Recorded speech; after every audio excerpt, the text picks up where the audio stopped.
Hey, back again for another Sunday sesh. Did you like that transition? I reckon I feel like I nailed that 30-second then transition into the opening that time. So Yeah, Chris, we're on the ball tonight. Obviously, we've got Samson with us tonight. So thank you for joining us, Samson. It's good to see you again.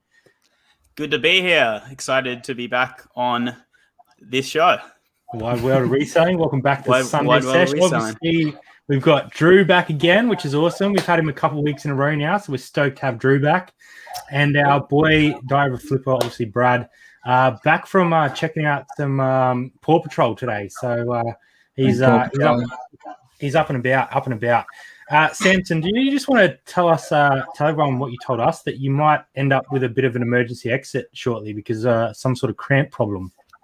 Yeah, so I was relaxing on my bed before for a couple hours. I was watching the footy, and I got up, and probably the worst cramp that I've ever experienced in my calf muscle.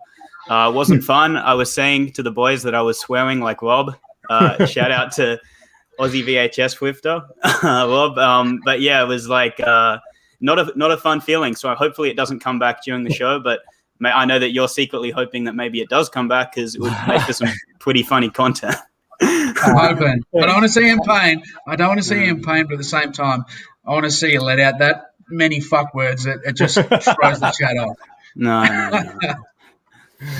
Well, it's good to have you here. I do appreciate we appreciate you coming on, even if you happen to have to leave with a short cramp, and you've got a visitor there as well. You want to tell us about the cat while it's there? Yes, this is Miss Haru. I'm hoping that she's going to be on her best behavior tonight, but no promises. She gets really out of hand, I'll just put her in the laundry for a bit. I'm sure she'll be fine. We've had worse interruptions before. We'll be fine. We'll be fine. So thanks everyone for being here. Megan's in the chat. Kara's actually in our lounge room having some dinner with us. So thanks for coming over, Kara. We've got disgruntled octopus in the house. We've got Charlie. We've got Mum. Mum's always in and around the traps. Toby, the Gons. I want Drew to give this one a crack, because this is a good name. I love this one. Raucous Ridge. There we go. Nailed it. Flip. I actually want to talk about rack raiders at the minute. I don't know if anyone that's been following Anita on TikTok had some good news through the week. Got the all clear, so very, very happy for you. Anyone that's been following along knows she's had a bit of a cancer battle. So over the moon for you. That's amazing. Well done. And I hope everything's good from here. So good on you, Anita. You awesome. done a good job there. That's awesome. That's a great rack raider. That's a great way to start a Sunday sesh, I reckon. So super good news. Hopefully everything goes well from here on out, and we'll definitely be watching the journey for sure. Paul's in the house. We have Nolan as well. What is up? I think, and Rolling with Stones. What is going on? That's a new one. I haven't seen that one around here before. Very early good morning from the US. So I must have followed you over here, Samson, I'd suggest. Possibly. While we're talking about that, congratulations on your channel as well, because you're absolutely killing it over there. Smashing it out. What's the sub level at the moment? It's gone ballistic, hasn't it? I think it's at around 10.7 or 10.8. That's huge. That's huge. Yeah, crazy. Thank you. Congratulations, man. You're definitely leading the way, and we're all chasing the tail at the moment. So congratulations on the channel and everything that's been going on over there. We won't stick around on that too much longer. Obviously, your link is in the description as well, so people can head over if you haven't happened to sub yet. All the boys' links are down there as well. So if you have missed anyone or you're new here, make sure you head over, because everyone here puts out videos pretty regularly. So good to have everyone over. Now, what's been happening this week, boys? We'll start with Brad. How's the week been? How's eBay been this week? Weird week again. You know, those inconsistencies sort of flowed through again late in the week. It's kind of frustrating. Everyone knows what's going on with eBay at the minute. It sort of explained to me, you know, what's those inconsistencies within the store, I think, is still some back-end work, because we got smashed with a heap of specifics again this week that got everyone raging. So, you know, I had a really bad day. I think it was Thursday. It was just really bad, and I hadn't done anything, you know, out of the sort of ordinary. It was all still consistent and just just that really bad drop off, and there was no, defects on the account or anything. So that was frustrating. But then this weekend has been epic. So it's really just back up booming this weekend. So yeah, not complaining there.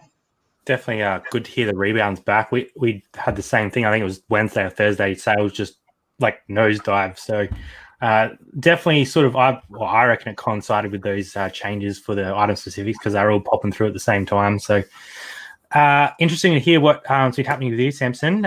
Sales been going well. How's your week been? Full transparency, it's been like quite a slow week in sales, quite inconsistent, and on my public store, yeah, it's been inconsistent and slow. But this week, it's been a massive learning week for me because I've been learning a totally new way of listing products on eBay, that being through the eBay file exchange. And I'm not ready to really kind of talk about that too much yet because I don't know the process fully yet. But what I will say is that yesterday, or so as the day before now, I was able to list 50 items in my public store in about 4 hours from start to finish. So that's including photography, all the way through to the items being stored and some of the boxes behind me. So I think in the long term, it's going to really pay off for my store. But yeah, it's been a slow week in sales. Yeah, a couple of really slow days, and then like even the good days were a bit slower. But it's what it's about, it can't always be consistent improvement in sales. But like I'm confident that in the long term, it's going to pay off. Like there was a lot involved in learning this, but yeah, that's basically it. So that's CSV files that you're using to do that? Correct, yeah. I've been learning how to use Excel, and I'm using Google Sheets, but it's basically the same as Excel. Yeah. And I've had a guy who reached out to me from YouTube, Chris. He does it himself. He sells exclusively kids clothing, and him and his partner, without any employees, they're able to list like over 100 items per day.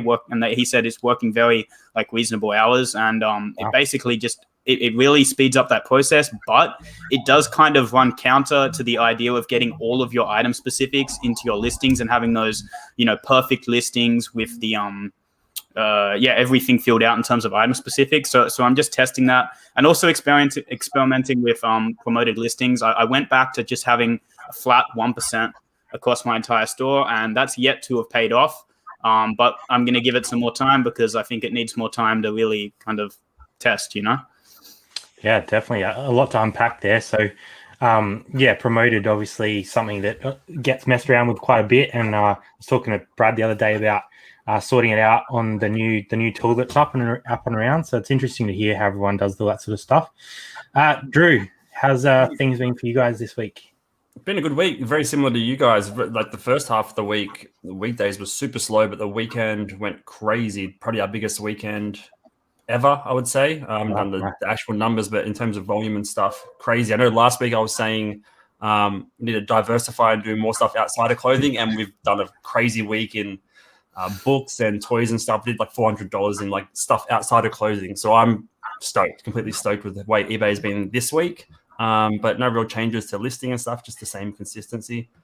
But yeah, I did see that tool on there though, so it's interesting. There's a few changes, even like font colors and stuff have changed. So they've been messing around with the website and stuff. So it's interesting to see what they have in the works, but I haven't delved into any of these new features yet. So keen to learn off you guys.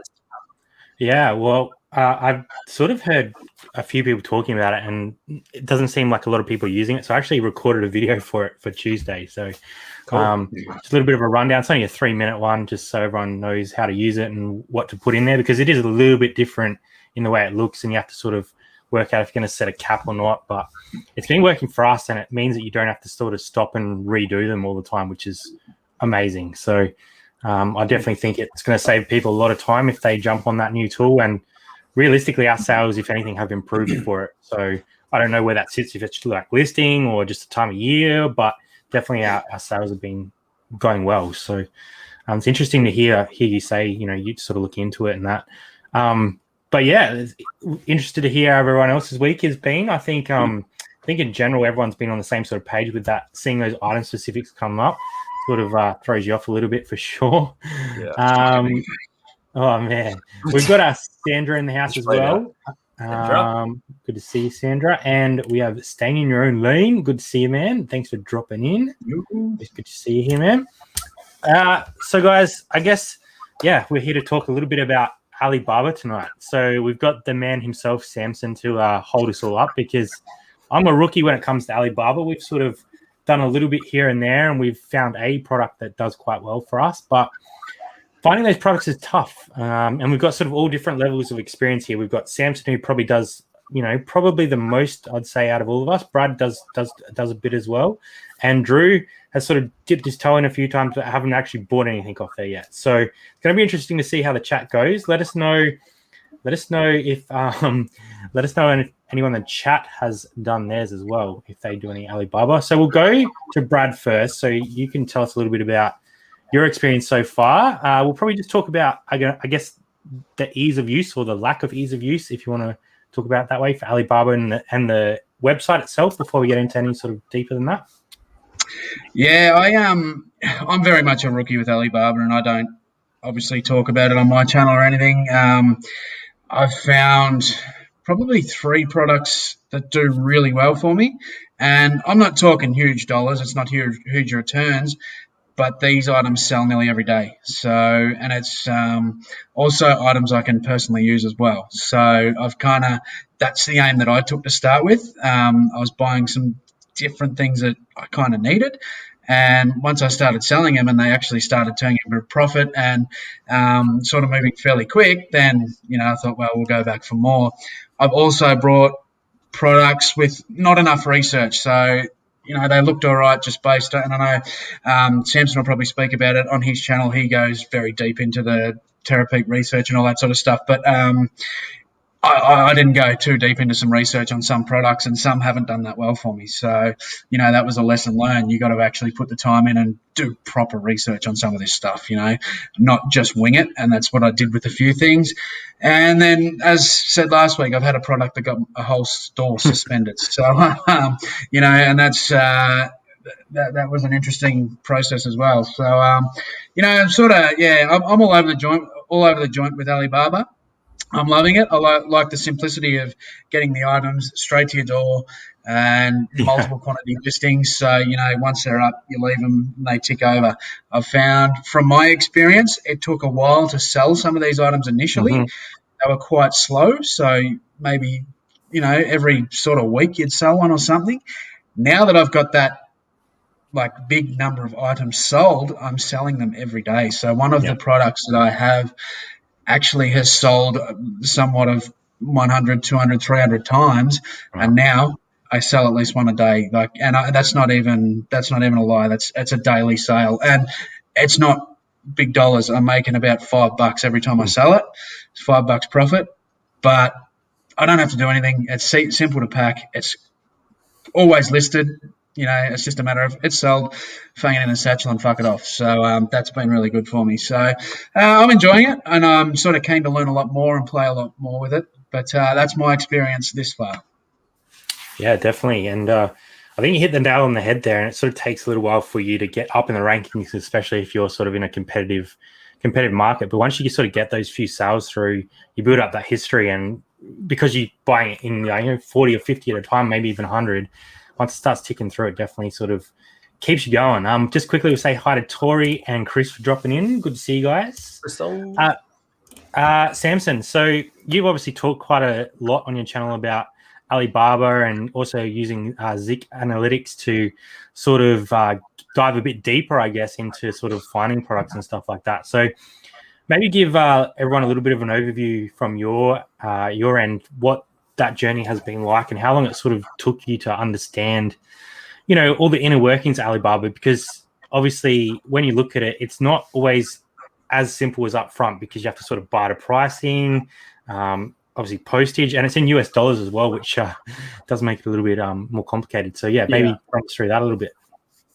Yeah, I would say that I got lucky at the start with my kind of journey importing products from Alibaba.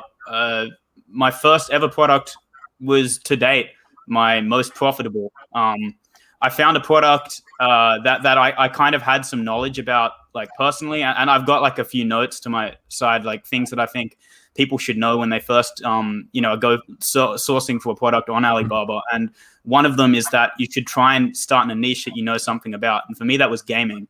I used to play video games at a competitive level, and there was kind of a problem that a lot of gamers kind of had, a lot of people who play games had, and I found a product on Alibaba that I knew could solve that problem at about half the price of what was available from the competition. Yeah. And that product was for the PlayStation 4. Mhm. And yeah, I was able to purchase it for around $50, not even off Alibaba, it was off AliExpress. And this wasn't using it wasn't using Terapeak, it wasn't using Zeek Analytics. It was just using me doing manual research, looking for a product that could solve an issue initially for myself. But then I realized how good the margin could be. And like Brad was saying, it did take a little bit of time at first to get a sale.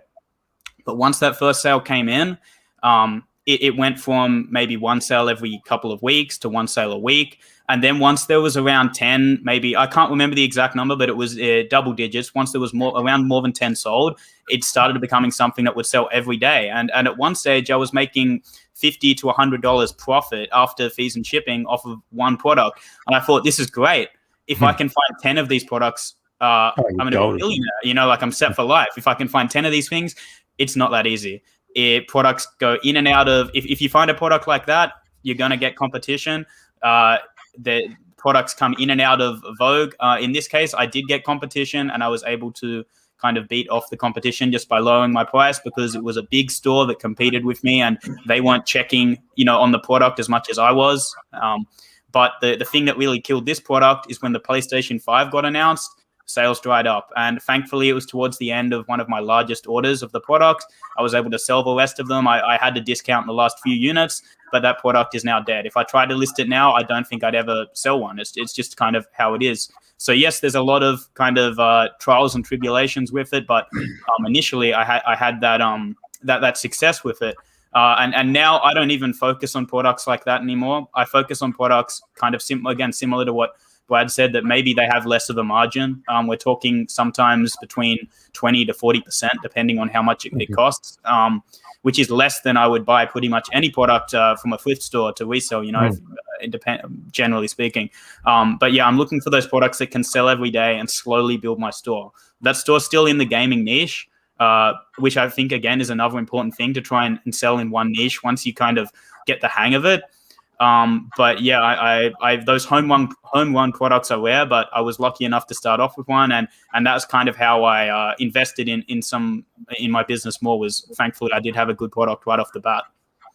Yeah, well, there's a heap of information there, so if people need to sort of like go back and break that down, I think it's definitely worth looking at, because yeah, you sort of said like do a niche that to start with, because at least you have some awareness of the product and you know what you're sort of getting yourself into. So if you can identify that product, look on eBay, see what it's selling for, work out a price that's going to work for you to make, maybe 20 to 40% on, and it's going to sell well, then you kind of hit the home run, I suppose. And as long as you can, fork out that money to start with and get it going, then it's definitely something to be aware of. So I think there's plenty of information in there for everyone to go back on.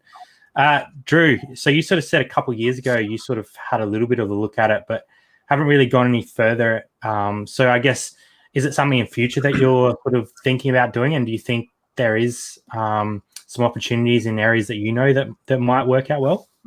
Potentially, like you said, I went on the website a couple of years ago, just browsing around, no research into like different markets or products that may sell, purely just to get a handle on how the website worked, different features, just communicating with wholesalers and stuff essentially, but wasn't really taking it serious or had any intentions of importing different lines or anything like that. But it's interesting to hear you guys, the experience that you guys have had, but it's not something that we're looking at anytime soon. I guess we're more of the sustainable approach to like thrifting and reselling. Obviously like an item that ticks over daily would be great to have in the store. But yeah, we're more about like the secondhand goods, I guess you would say. Not to say we're ruling it out completely, but there's probably some markets that we could research into to find products that are could be found on there to flip over here and stuff. Potentially in like the kitchen sort of realm that we live in the kitchen pretty much. But again, there's huge competition in every market, so it's just about putting the research in, and probably not ready to do that anytime soon, to be honest. Still just building up the eBay with thrifted sort of items, I guess. But yeah, still not off the table, but not really looking anytime soon, I guess.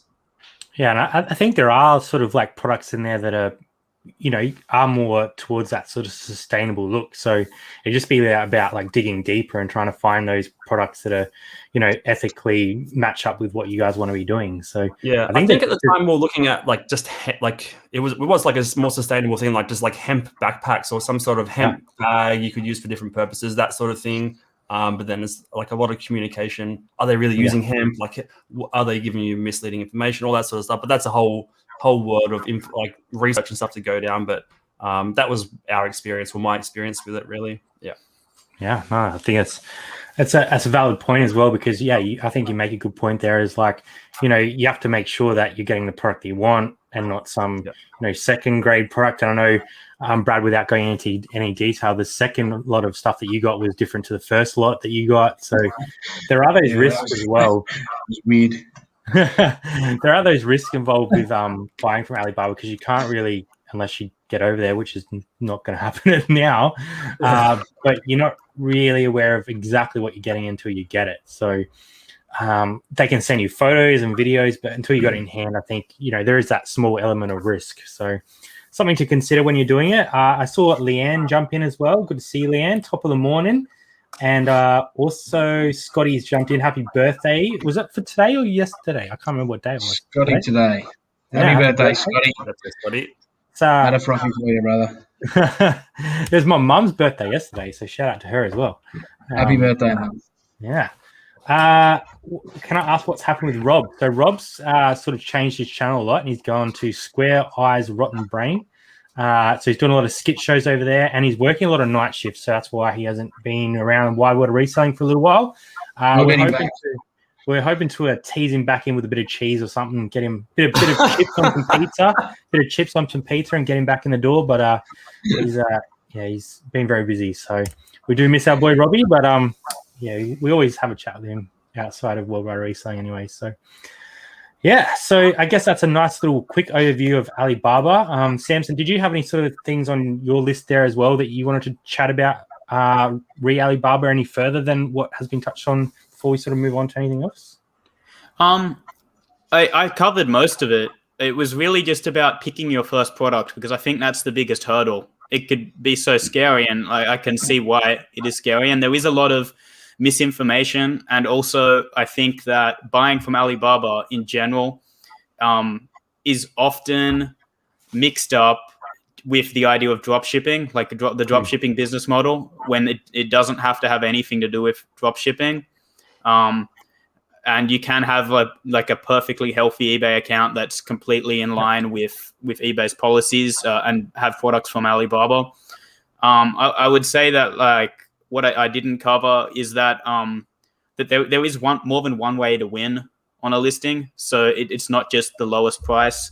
You can build up a niche store to the point where you get return customers, just like I'm sure you guys have return customers with products that you've resold because they know that the service is good. You can have the same thing with a niche store that's just selling Alibaba items. If you're coming up against a big seller, I've had plenty of times where, or I should say maybe 3 to 5 times, where there's been a really big seller for a product, and I've been able to eventually beat them out for the top result on eBay search for some keywords.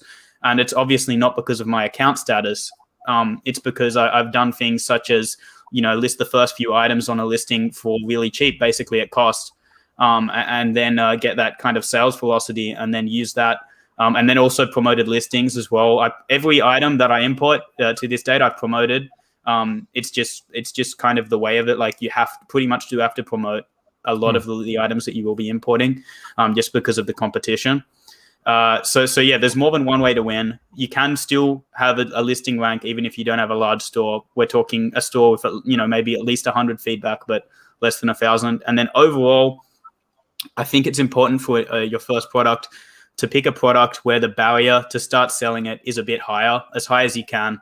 And that's why I gave the example of my first product, because the barrier, like the skill barrier of me being able to sell it, was the fact that I knew a lot about the product. So if you can find something where it's not, a phone case, because maybe you can sell a phone case eventually, but everyone can do that. And the harder it is to sell the product, the but you still know how to sell it, you're going to have more success because there'll be less competition and less people who are able to provide a good listing for that item.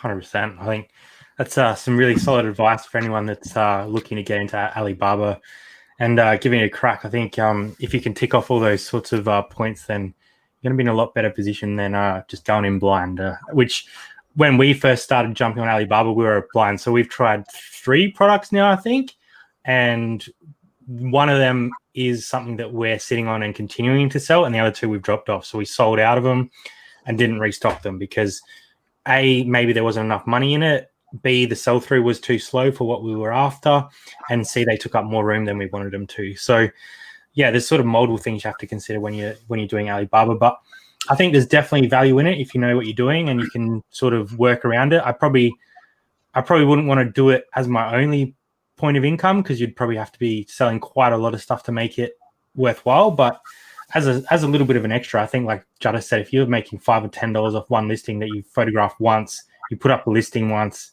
and you don't have to do pretty much anything else, then you're going to do okay. So interested to hear if anyone else in the chat has had any experience with Alibaba or any questions. Definitely drop them in while we've got Samson, because he's definitely the one with all the knowledge. So drop in some... The items that you guys have sourced, have you sold them anywhere outside of eBay at all, or Amazon or anything? Or I have not. I have on Facebook. Yeah, that's what I was about to say. Facebook Marketplace. I've got one of my main products now. I've actually got regular people coming to me on Facebook, and it's just because it's strictly within a niche now, and my name's actually got around kind of locally, and because we skip out the fees and all that sort of stuff, I can do a set price, which to them is really cheap because I've undercut eBay by a large margin, and yeah, it's only making me a few bucks, sort of thing, But I can leave them at my doorstep, leave the money, transfer it, whatever. I trust these people, and I don't have to do shit. So the only other one for me is Facebook.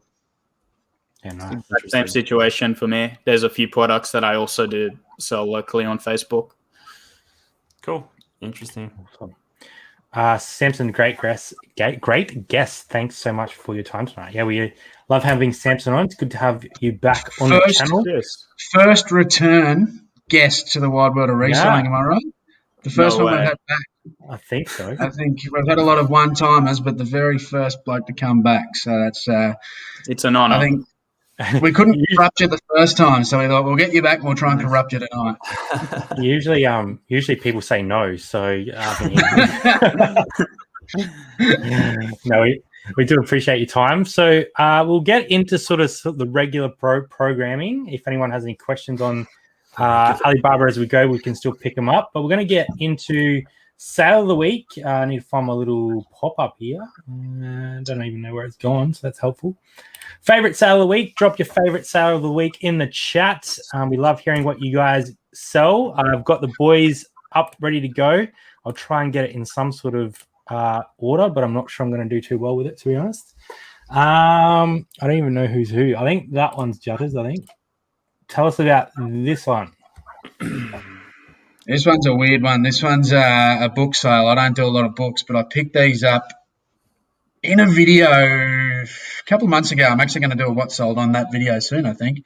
And there's just all these sci-fi, magazines from the 80s and 90s and stuff. And for the sake of $15, I had to get them just out of curiosity. And when I started comping them out, they were the ones that had sold on eBay were going for about $5 to $10 each. And I thought, there's no way in hell I'm doing that. I'm selling them all as a lot. So there was no lots of them on there at all. So I thought, bugger it, we'll go high. So I chucked $500 on it because I didn't even know what these things are actually worth. And I thought, we'll just see what happens. And to be honest, because I got 3 fairly big stores, I kind of forgot about it. And it wasn't until the other day I was actually watching one of Mel back from Burnout's videos, and she picked up some of the same stuff, and she was actually bagging this guy that had him priced too highly, and that guy was me. So I went and revved her up about it. She didn't know it. She wasn't. I shouldn't say she was bagging me. She wasn't bagging them. She just said, "They probably won't sell for that," which reminded me that I had them there. I thought, oh yeah, I might go and reassess this listing. So I went back and I waited for Mel to list hers because I wanted to undercut her and beat her to the sale. So I did that. So as soon as I sold these, I messaged Mel and sent that to her. So yes, the postage is at 100 because these things are fucking heavy. It's a big box full of books, and I didn't actually think they'd go international, so I just kind of winged it with that. I just chucked $100 up, and I thought I'll correct that where it's needed. So I got to post them tomorrow. But yeah, I'll give them a bit of a refund on that because it's going to the States. So I don't even know how much they weigh. I did ask if you were sending him to Mars or something with that price. Elon. It's kind of the heaviest sort of thing that, like, usually when I'm sending stuff international, it's literally T-shirts and jackets and shit. So, never done a bulk lot of books to the States. So I don't even know what it's going to cost me. I'm guessing around $50 or something. So they'll get a little bit of money back. Brad, can I ask a question? Yep. Is that 15 that you had at the custom label, is that your cost of goods? Yep. Okay, so I just want to know, like, how do you do your custom labels? So do you do like a SKU and then a cost of goods? Is that how you do it? Yeah, so that is just literally sitting in a box with all the books. So it's kind of I know where to get to it. It's easily accessible. But all my SKU system, similar to what you got behind you, it's all just tubbed, numbered, lettered. And all that sort of stuff. Like the label. So your label is like if it's in bin A and it's product number 1, it will be A1. And then space like 15 if you paid $15 for it. Yeah. Okay, cool. Yeah. Yeah, I do all mine like that. And that's how I've sort of always done it. There's sort of things like that because that's just separately in a box together. I'll just put the cost of goods. There's just sort of random stuff. Just, like random loose toys and stuff. I know where to find them. So it'll just have their price and that's it in the SKU. Otherwise, it'll be in tub such and such, paid this much. Or if it's came from because I do wholesale and stuff like that, if I don't put the average price, it'll be in a separate wholesale tub. So I know that it's come from that tub that I've spent that much or X, separated between all the average cost of goods. So, yeah, that's sort of how I run mine. Beautiful. I have a question for Brad as well. Sorry. Go ahead. Other than the main photo, what other kind of photos would you take for that? Because I've been listing a bunch of like bulk sort of books and stuff as well. So obviously you did like the stack up so you can show everything. What kind of other photos would you have in that listing like that? So in that one, I had them just kind of spread out and showing a few of the covers. And then because there was so many in it, only 12 photos, I just showed some of the cool covers that stood out. And then there was a couple that had a little bit of damage, so I noted that in the description and then showed those. So, and I basically just said in the description, if you need to see more, just contact me and I'll show you. But, that's all I had. A lot of ones like that when I do lots of, whether it be DVDs or books. As I said, I don't sell a lot of books and shit. They actually do my fucking head in, to be honest. But a lot of them I do like the flat lay if there's enough. Just say you got 10 to 20 of them to have the main photo. Actually, Cara and I were talking about this when I was over in Adelaide the other week, just looking purely at all the covers rather than, the stack. Does kind of catch the eye, I guess. I like that as the main photo. But, in this case, to be able to do that, I'd need a fucking drone to look over the top of it. So I couldn't do this. So I just literally, these ones I just stacked them up, like no white background or nothing. I just stacked them up and just went portrait mode and it looks sick, so I just kept it. Yeah, nice. We'll go on to Samson's if I can. Yep, there we go. Tell us about these, Samson. Sure. Yeah, this was a really cool pair of men's golf pants that I sold, and these Loudmouth brand. I've never come across this brand before. I think I paid like $3.50. This was in a wholesale lot. I paid $3.50 for these. Possibly something I would still pick up if I found them individually, because I like to pick stuff up that's in these kind of large sizes and kind of a cool color, and that fits both of those criteria. These, I looked it up before, and these sell for between $110 to $120 US new, and they clearly do have some kind of market over here, even on the used market. I had them up for 50, and then I think I sent offers to watches with around 16% off. And that's how I got the sale. And I just thought I would share these because that is a brand that, I haven't sold anything from them before, and I don't think I've even seen that brand before. And I did also want to ask a question.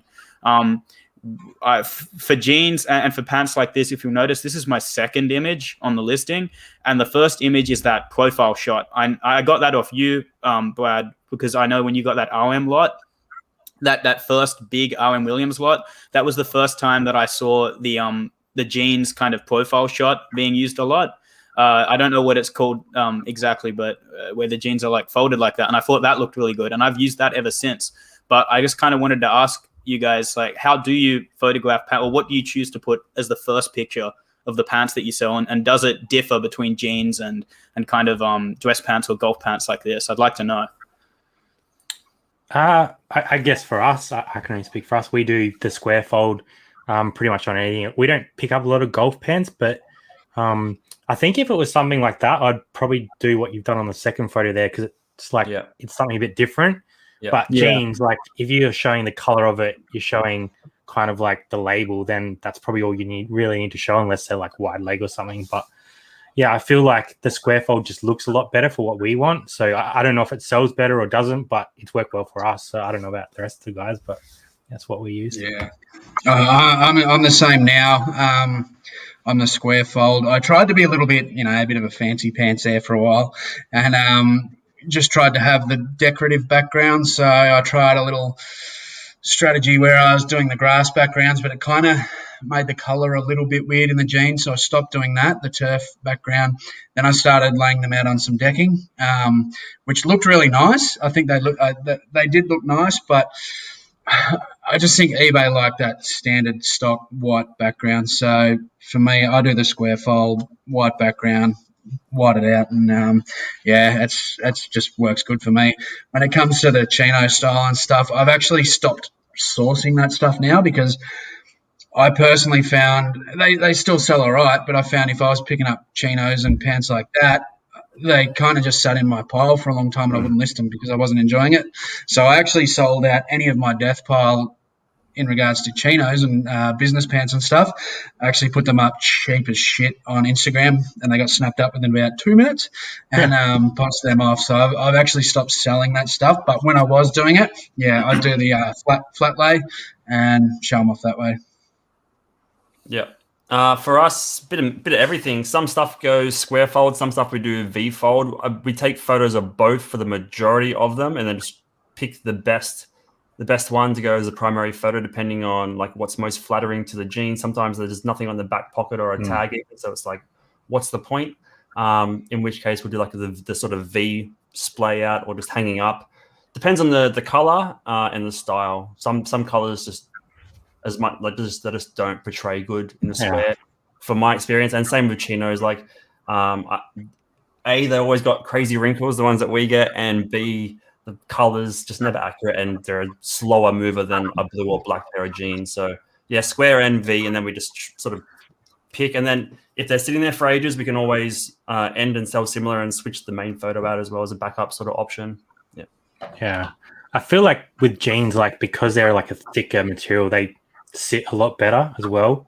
Like they just look better like that. But yeah, each their own. And I haven't done any data to prove that it works better, but I just like the look of it. So I'll pick up some of the chat sellers before we move on to Drew's. I hope I have not missed too many of them.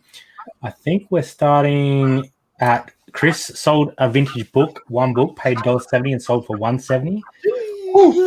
Will be in my what sold. That will be awesome. Uncle Wayno sold a Cap America vintage tee for $60.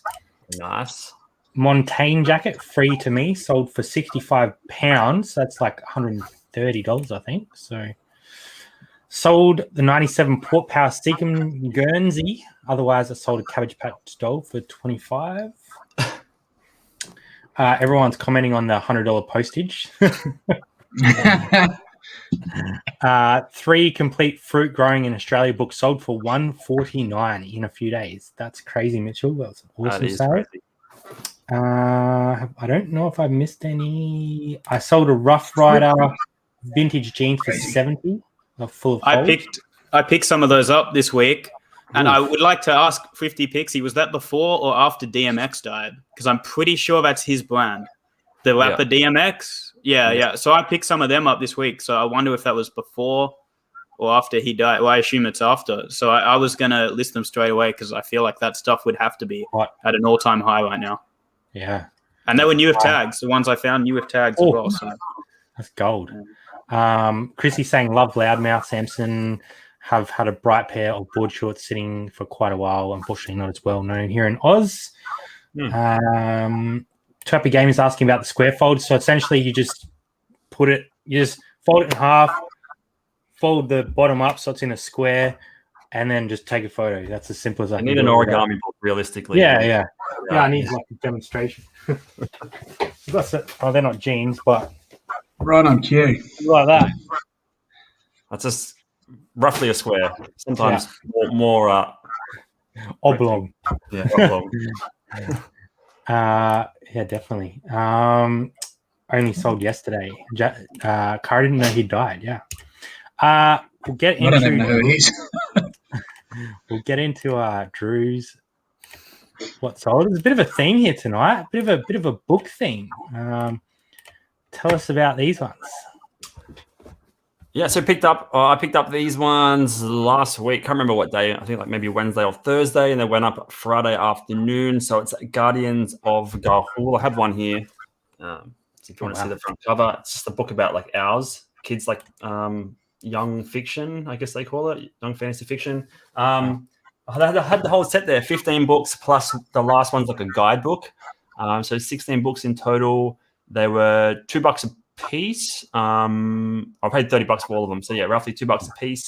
And they sold a couple of hours ago for $140 shipped. So what's that? $90, $80 profit or something like that. But yeah, real quick flip. Like I said last week, trying to get outside of clothing a bit more. And yeah, this was definitely a motivational one to pick that up and flip it pretty much straight away for. Yeah, I've never heard of that before. So that's another one to keep an eye out for when you're in a thrift store. It's sort of, we're much the same to sort of most of you guys in that we don't pick up a lot of books. We sort of just know a few to keep an eye out for. So I'll be storing that one in the brain. And just to round it out, I did a book as well. So, right. None of us are booksellers, but we're all selling fucking books. Those Warhammer books we picked up. So a lot of 7 sold for $2.99. So keep an eye out for Warhammer. Yeah. Nice set of Warhammer books there. Just 7 of them. And they were just sitting in the bottom shelf at a Salvos. And I almost didn't look at them, but I saw another Warhammer book on top. And I picked that one up, and that one wasn't worth any money. And I noticed these 7, so I grabbed them. And it was like, I think they were, I can't even remember what I paid for them, but I think it was like $8 each or something like that. So yeah, it's like what, less than $50 into $2.99. So what were the comps like when you comped that out in store? Was there many like listed in Oz, or like what was that like? Do you remember? It wasn't a heap. I just comped a couple of them, and they were selling for about 50 to 60 each. Yeah. So I was like, all right, well, this is pretty safe.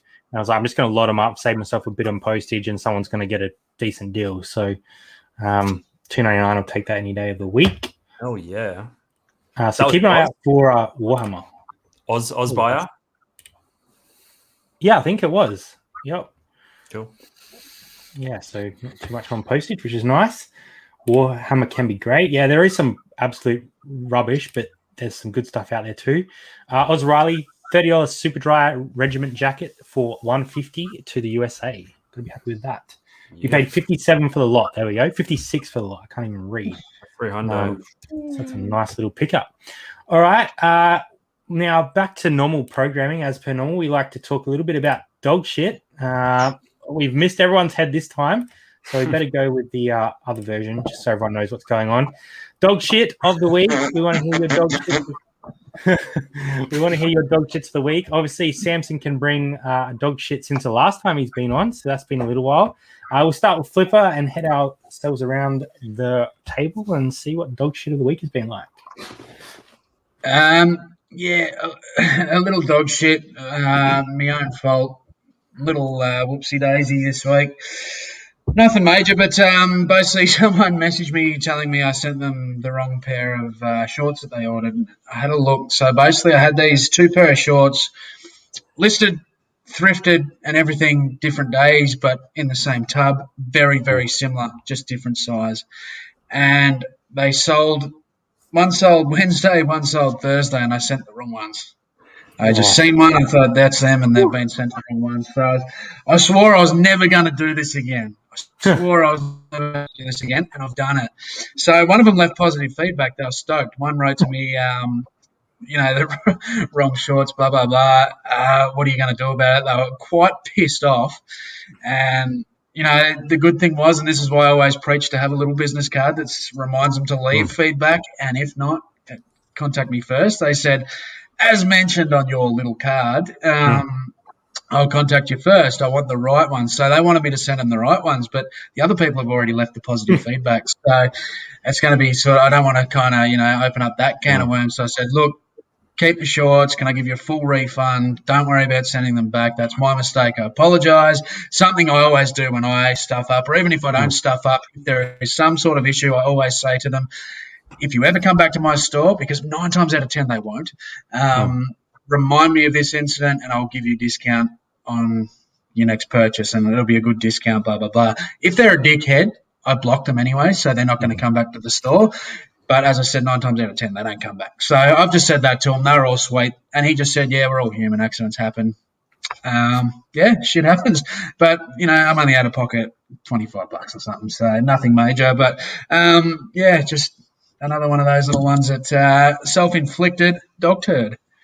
So sounds like a clean cut, though. You got rid of it nice and quickly and moved it on. So yeah, that's it. It'd come out. It didn't even really need to wipe, so we're all sweet. Gotta love those. Samson, please indulge us with dog shit of the week or dog shit of the last couple of months, because it's been a little while since we've had you on. So let us know if you've had any dog shit recently. For the last week, I went to a new post office, a different one than I usually go to. And it's a real rinky-dink little one. I think there's 2 types of post offices. There's like LPOs and then there's like private ones. Yeah. And this is a real little one that it's like a hole in the wall. You blink and you'll miss it. And I go in there and there were only 2 people, but there's one at each server, one at each employee. And unfortunately, both of them were getting their driver's license done. So I was there waiting for about 25 minutes, and I was just sitting there on the line thinking, should I just go to a different post office? But you're already there, and you think maybe it won't take so long, and they kept coming back, and I don't know the people at the post office, so I can't just drop my parcels off, and eventually I was in and out because I didn't have that many orders, so it's really annoying. That was the worst thing that happened this week. I'd have to think about it more if I was going to come up with something the past few months, because as you guys all know, this business throws up a bunch of different stuff every single day. Definitely. Yeah. That's definitely frustrating. I understand being a new post office, you can't exactly do the drop and run like we like to do on the locals, but that's some dog shit for sure. Having to wait that 25 minutes is so annoying. So I understand that one. Drew, you got any dog shit for us this week?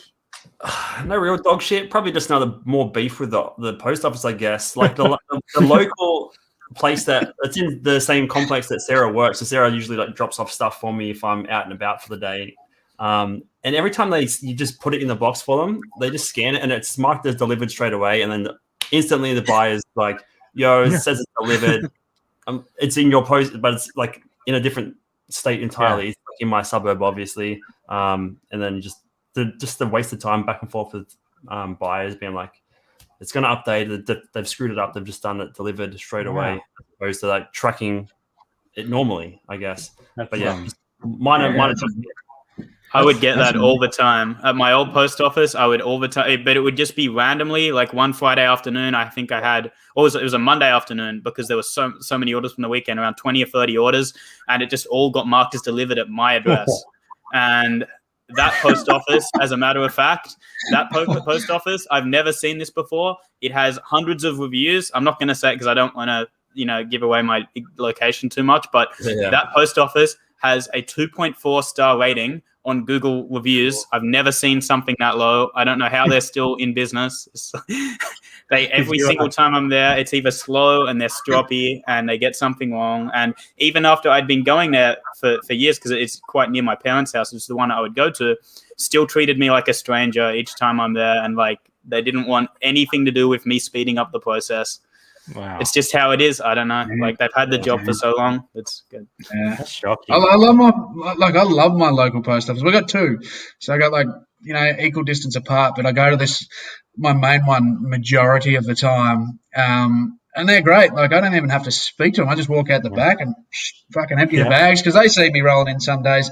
Like on a Monday, especially when you got a couple 2 to 3 bags full, they don't even want to borrow that one, especially when they got people coming in. So they just go at the back, tip it on the floor, and then they fucking sort it out later. So I can't fault my post office. They're great, and they let me get away with so much dodgy shit too. I'm just dodgy as shit with my postage. So ours are very good. Jazzy's got them trained well. They just point us to the end and tip them out, and then they often will just go out the back and pick our parcels because they know which PO box we are, so they just go and grab it for us, which is awesome. Yeah. So having those locals, if you can get on their good side, definitely helps. But when you get a bad one like Samson, that's not what you want.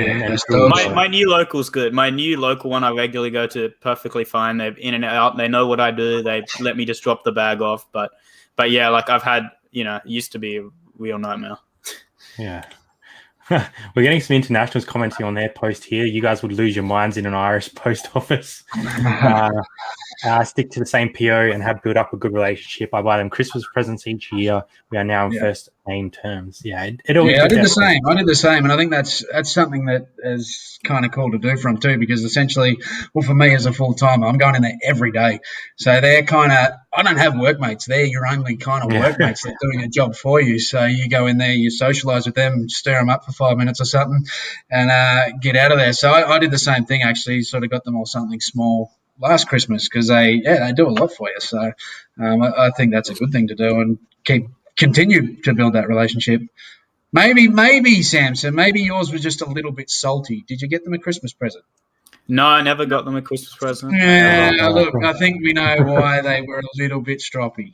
Maybe. They did have to deal with some stuff as well. It wasn't completely one-sided. You do get some people just don't understand how long things take in the line, and it's so they did their job. But it could have been way easier if they did a few things differently. It would have been also. I don't know if you guys have this issue ever, but I use a Dymo for Excel label print. I assume maybe you guys use the same. The scanner that they would use that is connected to their machine would struggle with the labels sometimes. And to their credit, pretty much everyone I've ever been to at the post office will just use the handheld one. Mm-hmm. Well, I'll just tell them use the handheld one. It works every time. But there was one man who would work at the old one near my parents' house, and he just wouldn't use it. It was because I told him to use it, and I don't know why. I actually don't know why. I explained it to him many times, and I would have to stand there and wait for him to scan each parcel because I'd have to do letters at the end. I'd have to hand over letters at the end or do international at the end, and I actually still had to stay there because these guys weren't doing any kind of drop-off situation. Wow. And it was like he was just trying to spite me. I don't know. I probably wasn't, but that's how it felt. Yeah. Definitely. That's pretty horrible that he just wouldn't take that on board, and he's wasting his own time as well. So, people that don't want to learn, that's on them, unfortunately. Dog shit for us. I don't even know if we've had dog shit this week, so Jazzy might have to drop something in the comments. I can't remember any dog shit. We had a pretty nice week actually. We had Jazzy's mum with us, so spent a lot of time with her and got some stuff done, which was nice, and hanging out, and went for a little went for a market look this morning, and so can't think of any dog shit. It's been washed away by all the good times, so if there has been any. Got to flush it out of the way. All right, guys, before it's not as bad as baby here. We'll just leave that one there. That's fair. We'll let's do a little bit of a wrap around before the end of the show. Let everyone know what's coming up on the channels this week. So as I said, everyone's links are in the description, so please head over. Give everyone a sub, leave them a comment on their videos and a big thumbs up. But we'll start with Brad. What's coming up on the YouTube channel this week? Anything in the works? I'll probably do a what's sold on a previous YouTube video again. It's been a couple of weeks since I did that, so I might go back over one of the videos from 2-3 months ago and see where we're at. Haven't actually done it yet, so it'll be interesting. And I don't know if I'll drop 1 or 2 this week. We've got a holiday coming up, so I'm not going to be putting too much time into YouTube. So if I do a second one, I might go for a bit of a road trip on Wednesday and a bit of a thrift trip. So I might film it if I can be bothered. Otherwise, I might actually just source properly. We'll see what happens. But at this stage, I'll probably just do a what sold video. Nice. Samson, apart from your cat having a nap there, what else is coming up on the channel this week? So it'll be 2 videos, one on Thursday morning and one on Sunday morning, as per usual. On Thursday, I've already got the video planned and pretty much just needs to be edited. And that is going to be a kind of informational video, improving your eBay business, basically. And then on Sunday, I haven't decided yet, but I've been trying to work directly with Alibaba.com. I've been trying to work out the kind of specifications around how this is going to work, but hopefully I'll be having some Alibaba specific tutorials coming out soon. Even if I can't get them to agree to what I want to do with that, I'll still just do it off my own bat, because I think there's I haven't talked about it too much recently. I've really been focusing on just the reselling stuff recently. So yeah, that it'll hopefully be an Alibaba video, but if not, it'll definitely be something eBay related, and 2 videos, that's the guarantee. Nice, love it. Plenty. So if you haven't got your Alibaba feel, make sure you head over to Samson's channel and check those out. And there's already some videos on Alibaba on that channel as well. So check that out. Link in the description. Drew, obviously you guys went on a little bit of a hike the other day and took the drone along, which I asked you some questions about because that was pretty cool. So if people haven't seen that one, they should definitely check that out. But what else is coming up on your channel this week? So Tuesday we have a podcast that we're actually filming right after this. So running a few days behind on that one. So the podcast is about a new TV show that came out, and just about hustles and scams and just different types of scams that people pull off. Pretty interesting stuff. And then throughout the week we have 2 videos coming out. So I'll film one tomorrow, which will be my new sort of style of like Monday, day in the life, pick and pack and thrift. And then there's a Sarah solo video coming out later in the week. So Sarah is sourcing from home, or sourcing from our eBay store for Poshmark. So going through all the stock that we've bought over the last 2 years that's on eBay and trying to find items that will be able to cross-list onto Poshmark and why they're good and why she's picked them. Beauty. That'll be interesting. Wow. Both of those will be really cool. So looking forward to that. For us, I've said before, we filmed the Tuesday video is going to be how to use the new promoted listing tools. Just a really quick tutorial, 3-4 minutes long, how to use that. And I definitely would recommend jumping on that if you guys haven't yet. It's super helpful. And then Friday, we went thrifting with Jazz's mum over the weekend on Saturday. So we did a bit of a thrift ride along with Jazzy's mum and got some cool gear. And we showed off. So that will be Friday's vid. And then we'll be back here next Sunday, same time, same place. I'm not sure what we're going to be talking about next week, but make sure you guys come along. We've had 50 in the chat for quite a little while now, so thank you everyone for coming over. Samson in the crowd. So thank you very much for coming along, Samson. We appreciate you, and I'm glad you didn't get another cramp there. Although you would have made some good comedy, but comedy does get clipped on this channel a little bit. I know Drew's suffered with the baby hair incident, so we're trying to find a new clip. Still suffering. Actually, speaking of baby hair, I had a baby hair this week. Ooh, I had a baby hair. I told you about it, Brad. I haven't actually publicly spoke about it. Going back to one of my previous videos when I got scammed on the PayPal scam, the chargeback scam. So a very basic scam, and PayPal come at me and said they canned it originally and then reopened it for anyone that's just sort of hasn't heard it. They reopened the case for whatever and actually took the money out of my account, give this scammer our money, and then told me I wasn't getting it back. They gave me no real reason behind it either, and it was bullshit. I had every single bit of evidence there possibly was. So I've been back and forth with PayPal. They said give it another 72 days and you might get it back, but it's unlikely because their bank, the scammer's bank said there was nothing wrong in it, blah, blah, blah. So I just thought, bugger these pricks. As I said, for me, it's only $100. I don't give a shit. It's just, it's business. You lose money every day. Well, not every day. You don't want to be losing money every day, but, it happens. You lose money in business. It's just a part of it. It happens. So, but I hate scammers. They shit me, and people want to scam little small businesses and that. You just want to go and punch them in the fucking nose. So I thought, bugger it. We're going to get hooked into PayPal and just annoy the shit out of them. So I was just hitting them up every 2 days. We got an update on this. We got an update on this. And they were giving me nothing. They were getting sick of it. So I gave them a blast. I gave them a blast. It was as kind as possible, but I just said that their platform is absolutely rubbish. You know, they're not looking after these small businesses, and they're not looking after their clients. They're letting scammers run their platform, and it's very scummy. You're letting these scumbags just have their way, blah, blah, blah. I went into a big rant. PayPal didn't respond, but they put the $100 back in my account. Sweet. So if you do have a scammer come at you, just throw a bit of abuse and tell them how shit their platform is and their customer service is poor. And, well, they're a piece of dog shit, and they just give you money back. They didn't even answer me. So I don't know if there's going to be long-term repercussions, but we got the money back. So, but sadly, the scammer got her money back and the shirt as well, which is that still annoys me. That's the principle of it that annoys me more. You should copy and paste that rant into like a Instagram post everyone else can use in the future, and just copy and paste I'll put it up tonight. That's gold. Well, thanks for finishing us off with some baby hair, Brad. I do appreciate that. Good news in the end after a long trial, so I'm glad we got that one done. Thanks, everyone, for joining us this Sunday.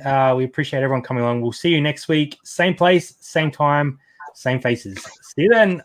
See you guys. Bye.